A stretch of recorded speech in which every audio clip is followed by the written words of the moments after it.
Hello and welcome. I'm Paul Chapman, and today we're going to be answering the question, do pressure points really work? Now, this is often a hotly debated topic amongst martial artists, and the general consensus of opinion, as I can gather from the internet, is that most people believe that they don't work and aren't worth learning. But from what I've seen, this opinion comes from people who are simply parroting the opinion of other people who perhaps have tried them before, couldn't get them to work, and then said, oh, they're useless, they're not worth bothering about.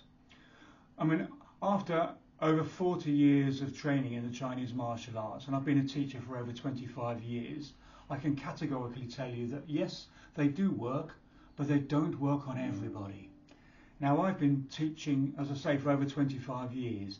I've personally taught many hundreds of students, and in my experience, roughly 70% of people are very susceptible to pressure points. Around 15% or so are not particularly susceptible, and roughly another 15% they don't work at all. So if you try a pressure point on somebody and it isn't working at all, don't keep trying it, stabbing at it, whatever. Abandon it, abandon all pressure points, and do something else. So for those who couldn't get them to work, maybe they were looking in the wrong place for the pressure points, maybe their technique was wrong or whatever. But as always, I tell you, don't believe what people tell you. Don't take anybody's word for it. The only way to know for sure is to find out for yourself. So today we're going to look at a handful of pressure points and see if they work on you, basically. If they don't work on you, then that's fine. It means that you're pretty much immune to all pressure points.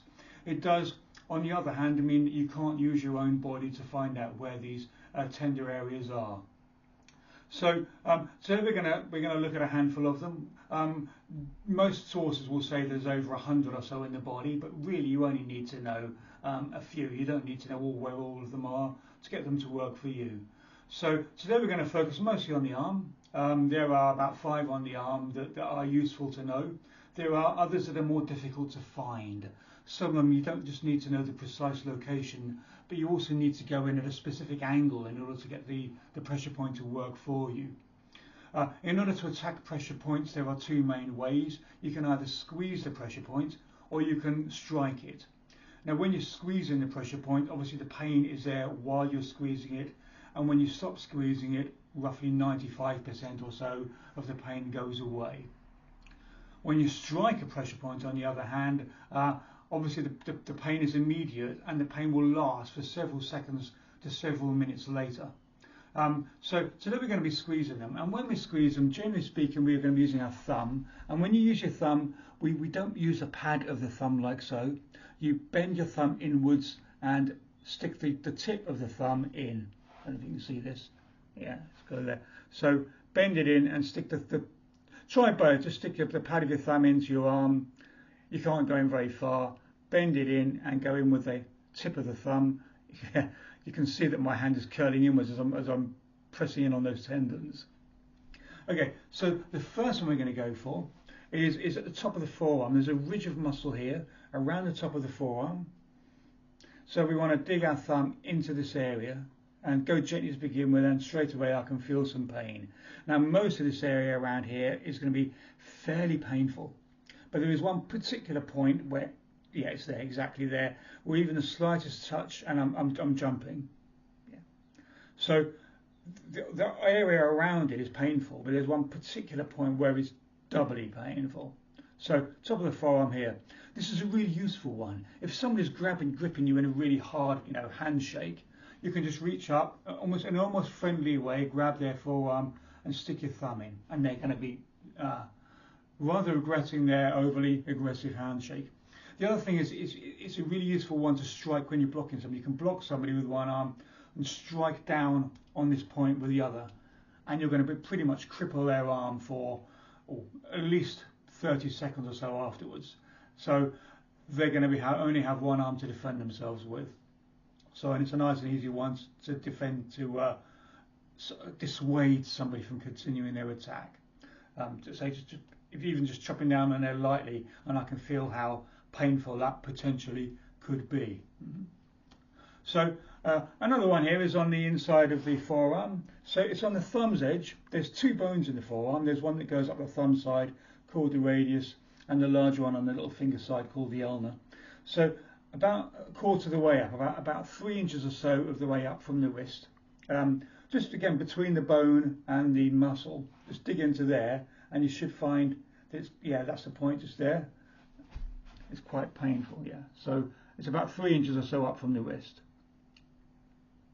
And again, if any of these work on you, then you'll find that you're susceptible to most. Oh, that's the point. You'll find you're susceptible to most pressure points. If none of them work on you, or they don't work very well, you feel a little bit of pain, then that's you don't have anything to worry about from anybody attacking you using pressure points. But most people, more than half of people, are very susceptible to them. So coming up to the upper arm, going into the belly of the bicep, that's always a good place to go. Again, just digging your thumb in there, and that is very painful. A strike to the belly of the bicep, extremely painful. You'll also find, as I mentioned earlier, about angles, often going in towards the belly. So a strike coming up here in towards the belly of the bicep, and it will give the person a serious dead arm. They will contract the bicep, and that will be extremely painful. And the more muscular their bicep is, the more it's going to hurt them. Don't look at somebody, see they're hugely built, and think, this person's built like a tank and nothing I do is going to work on them. Because the bigger their muscles are, the more pumped up they are, the more nerve endings are near the surface, and the more painful this is. I've seen huge built guys in tears of pain from a relatively light strike to the bicep.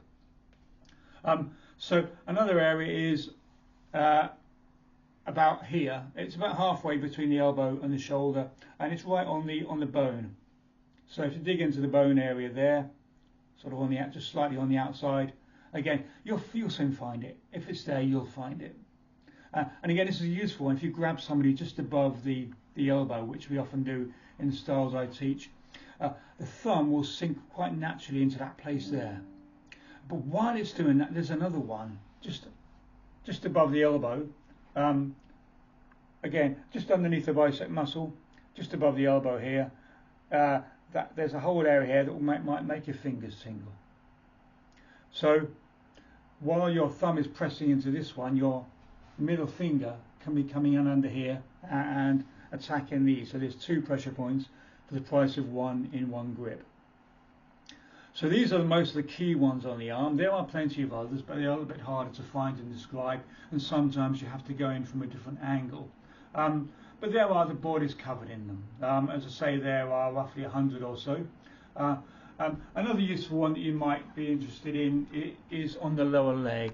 So a lot of people, grapplers, BJJ type people, might want to wrestle you to the ground, and they'll grab your arm and they'll stick a leg over you, as we've all seen. But roughly halfway between the knee and the ankle, again just between the bone and the muscle, dig your thumb into there, and straight away that's a painful area. In fact, the whole of the inside of the leg is quite vulnerable. So, but as I say, halfway between knee and ankle, just underneath the bone, between the bone and the muscle, and you'll soon find it. So yeah, experiment. Look around your body. Spend a bit of time getting to know where these areas are. Some of them are mapped out, but seeing something on a diagram doesn't necessarily mean it's going to be exactly where that place is on your body. We're all slightly different. So on one person, the pressure might be here, another person might be further down or further up. We are all slightly different. So if you are in combat, realise that they don't work on everybody, and that everybody's slightly different. So there's no point in pressing. It's here somewhere. I'm sure it's here somewhere. He told me there's one around here somewhere, while the other person's punching your face in. So we use pressure points. We find them a very useful adjunct to what we're already doing. We do not rely on pressure points alone. Yeah. So they can be very useful if you've grabbed somebody and there's a pressure point nearby, which there almost always is, and you can stick your thumb or finger into it. And if the person responds and goes down, great. You've got an extra way of controlling the person through pain. If they don't, then abandon pressure points completely. Either this person isn't susceptible, or you're going for the wrong places. So don't rely on them, but they can be very useful. I've often done throws where I've got a person into a throwing position and just simply used the finger to go into a pressure point, and they've gone away from the pressure point and used the very pain of that has thrown them to the ground. So yeah, pressure points do exist.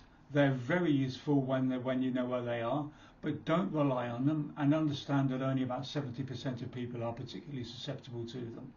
So yeah, experiment with them and have fun.